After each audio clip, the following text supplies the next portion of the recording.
그 왕위를 이을 자가 압제자를 그 나라의 아름다운 곳으로 두루 다니게 할 것이나 그는 분노함이나 싸움이 없이 몇 날이 못되어 망할 것이요 또 그의 왕위를 이을 자는 한 비천한 사람이라 나라의 영광을 그에게 주지 아니할 것이나 그가 평안한 때를 타서 속임수로 그 나라를 얻을 것이며 넘치는 물 같은 군대가 그에게 넘침으로 말미암아 패할 것이요 동맹한 왕도 그렇게 될 것이며 그와 약조한 후에 그는 거짓을 행하여 올라올 것이요 소수의 백성을 가지고 세력을 얻을 것이며 그가 평안한 때 그 지방의 가장 기름진 곳에 들어와서 그의 조상들과 조상들의 조상이 행하지 못하던 것을 행할 것이요 그는 노력하고 탈취한 재물을 무리에게 흩어주며 계략을 세워 얼마 동안 산성들을 칠 것인데 때가 이르기까지 그리하리라. 그가 그의 힘을 떨치며 용기를 다하여 큰 군대를 거느리고 남방왕을 칠 것이요 남방왕도 심히 크고 강한 군대를 거느리고 맞아 싸울 것이나 능히 당하지 못하리니 이는 그들이 계략을 세워 그를 침이니라. 그의 음식을 먹는 자들이 그를 멸하리니 그의 군대가 흩어질 것이요 많은 사람이 엎드려져 죽으리라. 이 두 왕이 마음에 서로 해하고자 하여 한 밥상에 앉았을 때 거짓말을 할 것이라. 일이 형통하지 못하리니 이는 아직 때가 이르지 아니하였으므로 그 일이 이루어지지 아니할 것임이니라. 북방 왕은 많은 재물을 가지고 본국으로 돌아가리니 그는 마음으로 거룩한 언약을 거스르며 자기 마음대로 행하고 본토로 돌아갈 것이며 작전된 기한에 그가 다시 나와서 남방에 이를 것이나 이번이 그 전번만 못하리니 이는 기띔의 배들이 이르러 그를 칠 것임이라.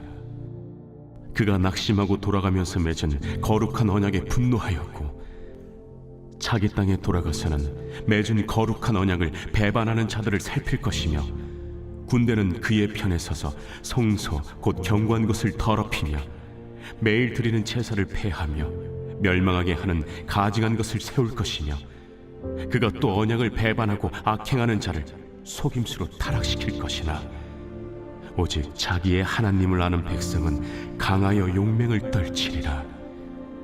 백성 중에 지혜로운 자들이 많은 사람을 가르칠 것이나 그들이 칼날과 불꽃과 사로잡힘과 약탈을 당하여 여러 날 동안 몰락하리라. 그들이 몰락할 때 도움을 조금 얻을 것이나 많은 사람들이 속임수로 그들과 결합할 것이며 또 그들 중 지혜로운 자 몇 사람이 몰락하여 무리 중에서 연단을 받아 정결하게 되며 쉬게 되어 마지막 때까지 이르게 하리니 이는 아직 정한 기한이 남았음이라. 샬롬, 여러분 반갑습니다. 오늘 또 기트로 여는 기막힌 하루입니다. 이 시간 우리에게 허락하신 본문은 다니엘 11장 20절부터 35절까지이고요. 제목은 하나님을 아는 백성입니다. 하나님을 아는 백성으로 살아도 문제와 사건 또 예상치 못했던 환난들은 온다는 것을 본문을 통해 다시 보게 하시는 것 같습니다. 마치 우는 사자와 같이 두루 삼킬 자를 찾는 사단의 권세 아래에 있는 죄악된 세상의 모습을 스크린으로 보여주시는 것 같기도 합니다. 우리가 원하든 원하지 않든 하나님을 아는 백성으로 살아가게 되더라도 첫 번째로 압제와 계략이 있다는 것입니다. 20절과 24절입니다. 그 왕위를 이을 자가 압제자를 그 나라의 아름다운 곳으로 두루 다니게 할 것이나 그는 분노함이나 싸움이 없이 몇 날을 못되어 망할 것이요 그가 평안할 때에 그 지방의 기름진 곳에 들어와서 그의 조상들과 조상들의 조상이 행하지 못하던 것을 행할 것이요 그는 노력하고 탈취한 재물을 무리에게 흩어주며 계략을 세워 얼마 동안 산성들을 칠 것인데 때가 이르기까지 그리하리라. 20절 한 절은요. 안티오쿠스 3세의 뒤를 이어 시리아의 왕이 된 그의 아들 셀루쿠스 4세 필로 파토르를 가리킵니다. 그가 왕이 되었지만 딱 한 줄로 그를 설명하고 있습니다. 가장 큰 특징은 압제자라는 것, 그리고 두 번째 특징은 아름다운 곳을 두루 다닐 자, 그리고 마지막으로는 분노함이나 싸움이 없이 몇 날이 못 되어 망하게 된다는 것입니다. 필로파토르는 조공을 수집하는 왕이었다고 합니다. 그의 아버지가 이제 로마와의 싸움에서 지게 되었죠. 그러다 보니까 백성들을 강제로 압제하면서 각종 세금을 부여해서 조공을 거두어들이고 그런 방법을 쓰기 위해서 이제 강탈하고 토색하면서 금이나 은 등의 재물을 강제로 빼앗듯이 수탈하는 자였습니다. 조금 전에 말씀드린 것처럼 그의 아버지가 로마와의 전쟁에서 패했거든요. 그때 떠맡게 된 전쟁 배상금을 갚기 위해 그는 무자비하게 빼앗고 가질 만큼 거두지 못하면 압제하면서까지 강탈하는 것을 멈추지 않았다고 합니다. 그러는데 원하는 만큼 들어오지 않게 되자 결국 예루살렘 성전에 소장된 성물까지 수거하기 이르기도 했습니다. 왕위에 오르자마자 그가 한 일은 압제하는 일이었습니다. 아름다운 곳을 두루 다니면서 착취하는 일, 그게 그가 하는 일이었습니다. 왕으로서 그가 한 일은 자기가 있는 힘으로 백성들을 움직이지 못하게 하고 그들이 가지고 있는 소유, 좋은 것들은, 값이 나가는 것들은 무자비하게 빼앗는 것 뿐이었습니다. 세금만 징수하는데 급급했던 그는 결국 자신이 임명했던 헬리오도루스라는 신하에게 독사를 당하면서 분노도 전쟁도 없이 몇 날이 못 되어 망할 것이라는 예언을 성취를 했습니다. 그리고 그의 뒤를 이어 왕이 된 자가 있습니다. 안티오쿠스 3세의 둘째 아들이었던 에피파네스인데요. 21절부터 27절까지는 에피파네스의 계략이 소개되어 있습니다. 그는 아버지가 로마와의 전쟁에서 패하게 되자 패전국이기 때문에 순종을 약속하는 보증으로 또 왕족이지 않습니까? 그래서 이제 볼모로 이제 끌려가게 되었죠. 그는 14년간 로마의 볼모로 있는 동안 간계를 써서 형의 아들이었던 조카를 로마로 불러들입니다. 그리고 자기 대신에 볼모로 남겨두고 시리아로 돌아왔을 그때에 헬리오도루스에 의해서 셀루큐스 4세가 이제 암살이 된 거죠. 그러니까 파필로파토르는 암살하는 사건이 발생을 했습니다. 이 소식을 들은 에피파네스는 지체하지 않고 왕궁으로 달려가 헬리오도루스를 물리치고 왕위를 차지합니다. 오늘 본문의 21절에서는 에피파네스를 비천한 사람이라고 표현을 하고 있습니다. 나라의 영광을 그에게 주지 않으려 했지만 평안한 때를 타서 속임수로 나라를 얻었기 때문에 비록 왕족이었음에도 불구하고 그의 인격이 비천했기 때문에 비천하다는 표현을 한 것입니다. 에피파네스는 모든 일을 계략과 술수와 속임수로 해결하려고 했고 강자에게는 끊임없이 아첨과 비굴함으로 다가섰고 약자에게는 잔인함으로 대하는 아주 정말 저열한 인품의 소유자였습니다. 조카를 볼모로 잡아두고 왕이 되었기 때문에 국민들도 또한 주변 국가들도 왕으로 인정하지 않는 분위기가 끊임없이 이제 조성이 되었던 거죠. 그러니까 그는 온갖 협상과 선물 공세로 주변국들의 승인을 얻은 다음에 국내에 반대하는 바들을 무력으로 진압하여서 마침내 누구도 항거할 수 없는 명실상부한 시리아의 왕이 되었습니다. 권력을 차지하기 위해 물불을 가리지 않고 피를 부르는 전쟁이 묘사되었습니다. 가족의 지지와 격려와 사랑, 친구의 우정이 정말 무색한 광경이죠. 하나님이 없는 세상을 고스란히 보여주는 장면인 것 같습니다. 그렇다고 하나님을 아는 우리에게는 이런 일이 전혀 없는 걸까요? 그러지 않죠. 돈에 눈이 멀어 빼앗으려고만 했던 셀류쿠스 4세, 또 셀류쿠스 4세를 암살했던 헬리오도루스, 조카를 볼모로 불러들이고 암살자 헬리오도루스를 물리치고 왕이 된 계략과 모반과 속임수에 능한, 오죽하면 비천하다고까지 했을까 싶은 에피파네스도 세계사의 인물이 아니라 저와 여러분의 모습입니다. 저는 본문을 묵상하면서 돈에 눈이 멀었던 결혼 생활이 가장 먼저 떠오르더라고요. 결혼 당시 목회자가 되기 위해 학교를 다니고 있었기 때문에 경제적으로 어려울 것을 사실 짐작을 하고 있었거든요.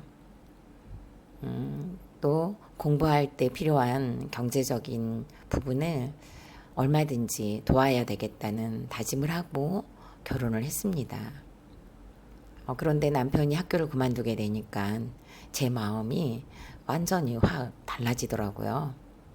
학교를 그만두었다면 이제 가정을 책임지기 위해 돈을 벌어야 하지 않겠냐고 몰아붙이기에 급급했던 지난 날들이 떠올랐습니다.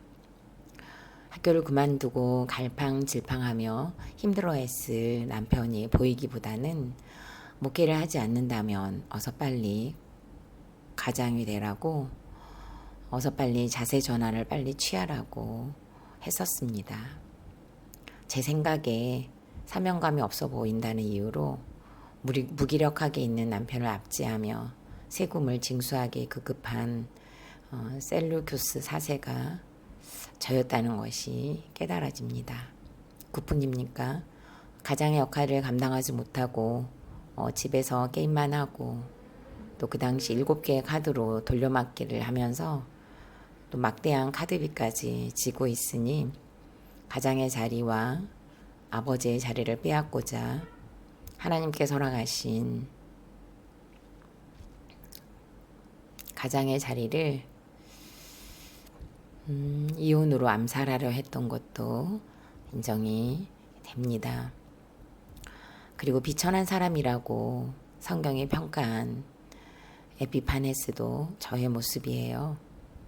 하나님께서 허락하신 가정을 지켜야 한다는 사명의식이 없었으니 남편의 연약함을 도울 생각은 정말 온데간데 없고, 또 도와야 할 연약함을 오히려 탓을 하고 옳고 그름과 정죄의 도구로 삼았던 것 자체가 이혼하기 위한 노력물로 삼았었고, 또 이혼이 마땅하다는 탈취물로 삼고 주변에 있는 지체들에게 흩어주었다는 것으로 해석이 되어 너무도 회개가 됩니다. 지난주 부부 목장에서 나는 외로움이 있습니까?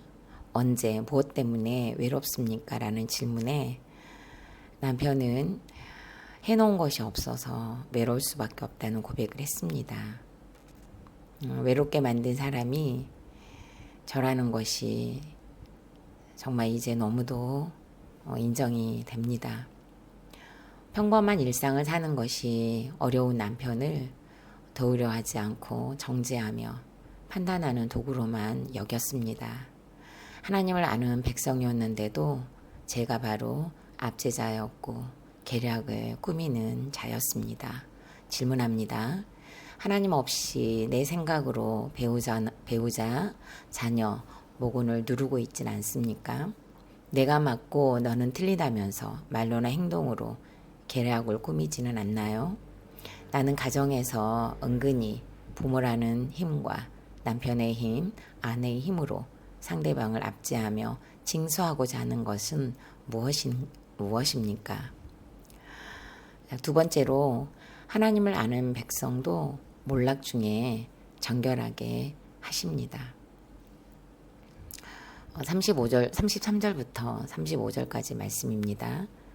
백성 중에 지혜로운 자들이 많은 사람을 가르칠 것이나 그들이 칼날과 북꽃과 사로잡힘과 약탈을 당하여 여러 날 동안 몰락하리라. 그들이 몰락할 때에 도움을 조금 얻을 것이나 많은 사람들이 속임수로 그들과 결합할 것이며 또 그들 중 지혜로운 자 몇 사람이 몰락하여 무리 중에서 연단을 받아 정결하게 되며 희게 되어 마지막까지 이르게 하리니 이는 아직 정한 기한이 남았음이라. 지금 계속 에피파네스에 대한 이야기가 나오고 있어요. 그의 인격은 계략과 모반, 속임수에 능하고 비열하고 야비했기 때문에 비천하다는 평을 받은 그가 참 어떻게 된 게 지금 계속 승승장구를 하고 있어요. 전쟁을 하면 이깁니다. 술수를 쓰면 또 그게 통해요. 성경에서는 그의 승리와 그의 번영을 24절 하반절에 이렇게 설명을 합니다. 그는 노력하고 탈취한 재물을 무리에게 흩어주며 계략을 세워 얼마 동안 산등성을 칠 것인데 때가 이르기까지 그리하리라. 어떻게 말씀하고 있나요? 그의 승리가 얼마 동안이라고 합니다. 그리고 때가 이르기까지는 이렇게 승리를 한다고 해요. 그리고 27절에서도 이 두 왕이 마음에 서로 해하고자 하여 한 밥상에 앉았을 때 거짓말을 할 것이라 일이 형통하지 못하리니 이는 아직 때가 이르지 아니하였으므로 그 일이 이루어지지 아니할 것임이니라고 합니다.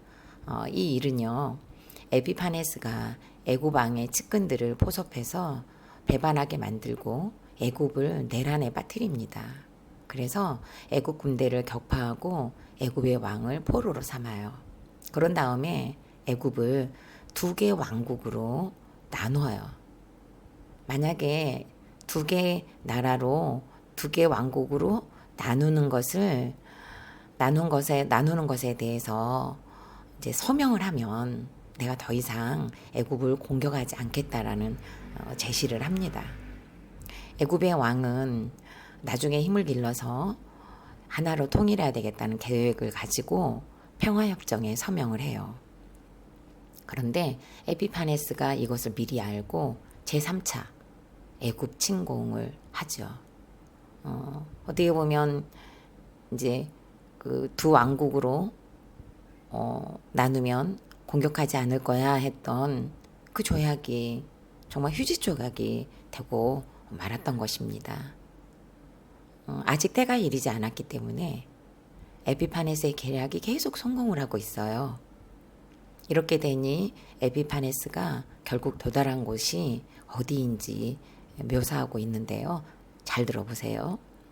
에피파네스가 애굽에서 대성을 거두고 본국으로 귀환하는 길에 중간 지점인 예루살렘에 도착해요. 그는 전쟁에 승리했다는 도취에 빠져서 정말 하면 안 되는 일, 절대로 해서는 안 되는 일을 하게 돼요. 그게 뭐냐면 마음으로 거룩한 언약을 거슬러요. 그러면서 자기 마음대로 행하고 본토로 돌아갔다고 합니다. 대체 무슨 일을 한 걸까요? 이 에피파네스가요, 예루살렘에 와가지고 승리의 도치가 되니까 어떤 일을 벌이냐면 예루살렘 성전의 남문에다가 군대를 징집시켜요. 그리고 매일 드리는 제사를 드리지 못하게 해요. 오히려 헬라의 우상 제우스를 만들어 놓고 그 우상에게 절하라고 하는 거예요. 그리고 또 자기 마음대로 그 당시에 대제사장을 직위에서 해제하고 세금을 더 많이 거둘 수 있는 사람을, 그러니까 제사장의 자격이 없는 사람이죠. 그 사람을 대제사장으로 세워요. 정말 유다가 1000년 동안 이어온 신앙의 뿌리를 이 에피파네스가 완전히 뒤흔드는 행동을 하는 거예요. 그뿐이 아니에요. 로마의 개입으로 사실 애국과의 전쟁이 다시 시작하거든요. 근데 로마가 도와주게 되니까, 애굽을 도와주게 되니까 에피파네스가 전쟁에서 지게 돼요. 지니까 그동안 계속 이겼잖아요. 그런데 이번에 졌어요. 그러니까 얼마나 화가 많이 났겠어요. 이 화를 어디에다 풀었냐면요, 유다 사람들한테 풀었어요. 그의 몰락으로 그의 몰락의 시기에 그의 몰락을 유다 백성들은 다 받아내야만 했습니다. 에피파네스의 몰락은 칼날이 되어 유다를 향했고 불꽃이 되어 많은 사람들의 생명을 앗아갔어요. 하지만 하나님께서는 에피파네스의 몰락으로 우상으로 얼룩지고 있는 예배가 소홀해지고 있는 유다를 정결하게 하는 연단으로 지금 사용하고 계십니다. 에피파네스의 번영도 유다를 위한 것이었고요. 에피파네스의 승리도 유다를 위한 것이었어요. 유다는 그 당시에 영적으로 너무너무 타락한 거예요. 그 시기에 에피파네스는 계속 승리하고 번영했던 거죠. 그러기에 에피파네스의 몰락도 하나님을 아는 백성 유다를 위한 것이었습니다. 하나님의 진노의 분량이 다 찰 때까지 악행을 중지하지 않았던 에피파네스의 번영과 승리는 결국 그 자체가 하나님의 진노의 결과였고 멸망으로 가는 아주 빠른 지름길이 되었습니다. 그의 마지막은 어느 누구도 도움을 줄 수 없을 정도로 갑작스럽게 하나님의 진노를 받아 내장이 썩어지는 병으로 죽게 되었다고 해요. 저에게 있어서 사명이라고 생각했던 목회자의 남편을 원했던 야망은 남편이 학교를 다니지 못하게 하는 것으로 몰락했습니다. 남편은 무기력한 일상을 살면서 가장의 자리까지도 위태로운 환경으로 몰락했습니다. 우상 삼았던 남편이 몰락하는 것으로 저의 야망도 몰락했고 멈춰지지 않는 열심도 몰락했어요. 성실하면 된다는 행위 중심의 가치관도 몰락했던 것 같고요. 성품도 몰락하지 않았나라는 생각을 합니다. 왜냐하면 그 당시에 참 저는 잔소리를 많이 했었던 것 같아요. 믿음의 현주소가 그대로 드러나는 시기였습니다. 하지만 구속사를 만나게 하셔서 몰락으로 인정할 말씀을 주셨고 공동체를 주셔서 이 몰락으로 곧 영적인 기초를 쌓는 너무도 귀한 때라는 해석을 주셨기에 정결케 하시는 하나님의 열심을 감사하게 됩니다. 하나님의 나라의 백성으로 세우시기 위해 온 세상을 다루시는 하나님의 사랑을 다시 깨닫는 시간이 되시기를 바랍니다. 질문합니다. 그동안 억울하다고 생각했던 박해나 환난이 있습니까? 그 가운데 나는 연단을 받고 있나요? 원망과 혈기를 쏟아내고 있나요? 나를 거룩한 그 한 사람으로 세우기 위해 일하시는 하나님의 열심을 믿고 누리는 하루가 되시기를 바랍니다. 마지막으로 8월 27일 보석상자입니다. 결혼해서 우리를 가장 방해하는 세력은 바로 부모입니다.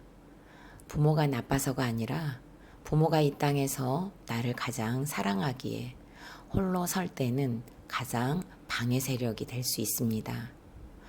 그렇게 떠나기 어렵기에 성경에서는 결혼할 때는 부모를 떠나라고 말씀하십니다. 떠나면 성령님이 데리고 가십니다. 아멘. 다 같이 기도드리겠습니다. 하나님을 아는 백성도 압제와 계략을 만날 수 있고 하나님을 아는 백성도 몰락을 만납니다. 언제나 압제와 계략, 몰락이 끝이 아니라 우리 한 사람 한 사람을 다시 세우시고 살리시기 위한 하나님의 애끓는 사랑이며 열심이라는 것을 믿습니다. 저는 결혼 생활에서 목회자가 되지 못하게 되자 제가 원하는 남편이 아니라고 여기며 그러면 돈을 벌어서 가장이라도 되어야 한다고 압제하기에만 급급하고 더 우려하지 않았던 죄를 회개합니다. 이혼으로 계략을 꾸미며 가정을 파탄으로 끌고 가려고 했던 죄도 용서하여 주옵소서.